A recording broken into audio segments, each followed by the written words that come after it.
Hello, my name's Will, and what I do is I do a lot around the subject of workplace violence. Now, I have to explain this. Workplace violence to us is an overarching statement.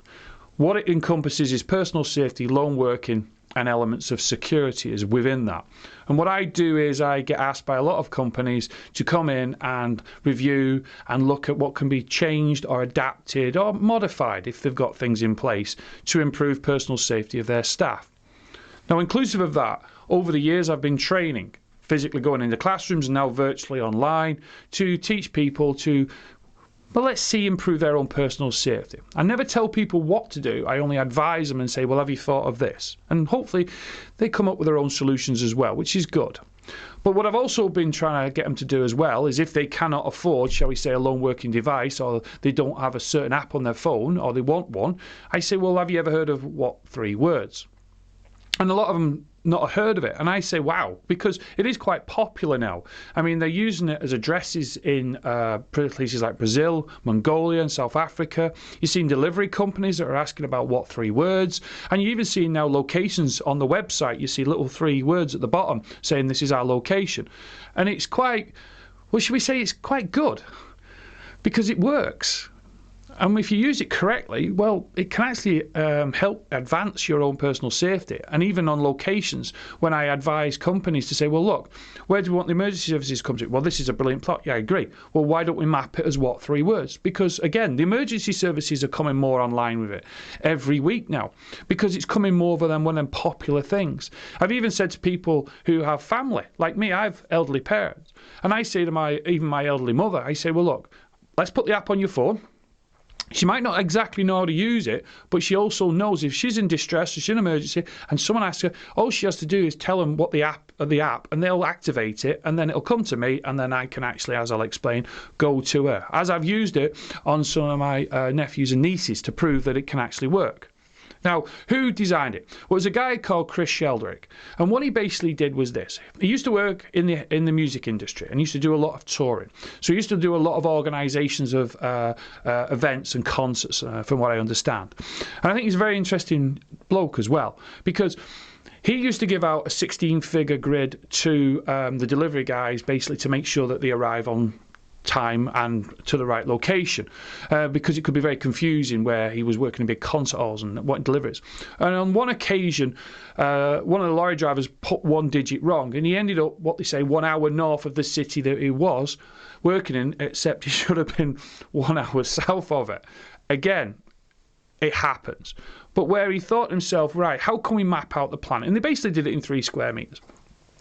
And what they basically did was give each grid across the planet 3 simple words. Now, the simple words will be for the more populated areas like chair, spoon, knife, keep it simple. And then where, say, for instance, the mostly unpopulated, say Alaska or, say, for instance, areas of Siberia, they've made it a little bit more complicated words because there's less chance. They've also done it in multiple languages now, which is, I think, is fantastic. Mercedes, wow, have actually bought 10% of the company, from what I understand, the research that I've been doing. So they must have faith in it so that they could add it into their vehicles as well for their GPS systems. So it is being used quite a lot. Now, how does it work? Right. It's not as complicated as what you think. I mean, people think, right, well, how many words did he use? Well, realistically, there was only 40,000 words they could actually use, but they only used 25,000 of them on the map of the area, in the sense of the land that we walk upon.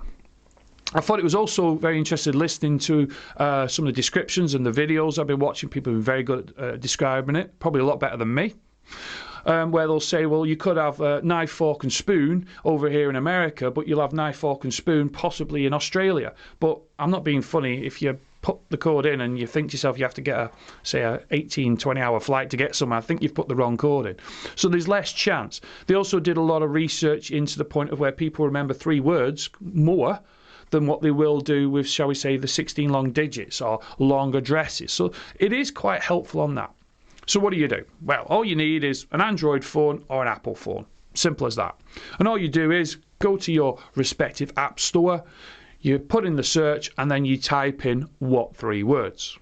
That's it. It'll then come up And what the advantage is that, well, once you've downloaded it, you hit it, and it will actually come up and tell you, once you've accepted and obviously gone through the rights and all that type of stuff, that it'll actually come up and say, well, the 3 words you're actually at. That's it. And then you'll see below it, you'll be able to share with somebody. So you just hit the share button, and then you can share it with a colleague or anyone in your, shall we say, address book, contact list. And again, if they've got it on their phone as well, which is a better advantage in my opinion, okay, is once they hit it, it comes up with that description, and it can actually come up with, in the sense of directions or anything, or whatever map you're using, hit that, and then it brings you directly to me or you or whoever's the one that's sent that request. And it does work. It does. I do say to people, you do need to practice a little bit with it, okay, so that you're more confident with it and you're quicker with it and you can use it better.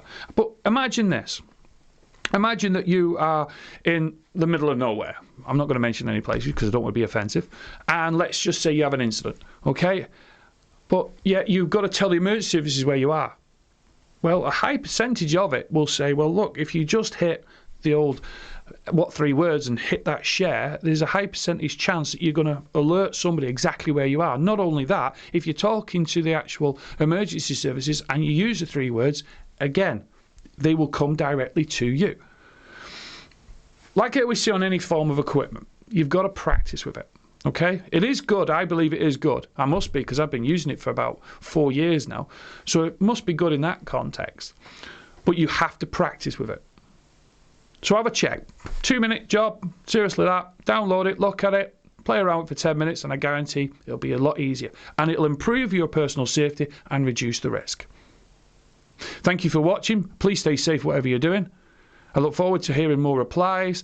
I look forward to having more people follow us on our YouTube channel or our LinkedIn account or our Twitter, or now we're on Instagram, because I was asked would I do some things on Instagram because people like to follow Instagram. If you've got any questions, as I always say, get in touch. Whatever you're doing, stay safe, and bye for now.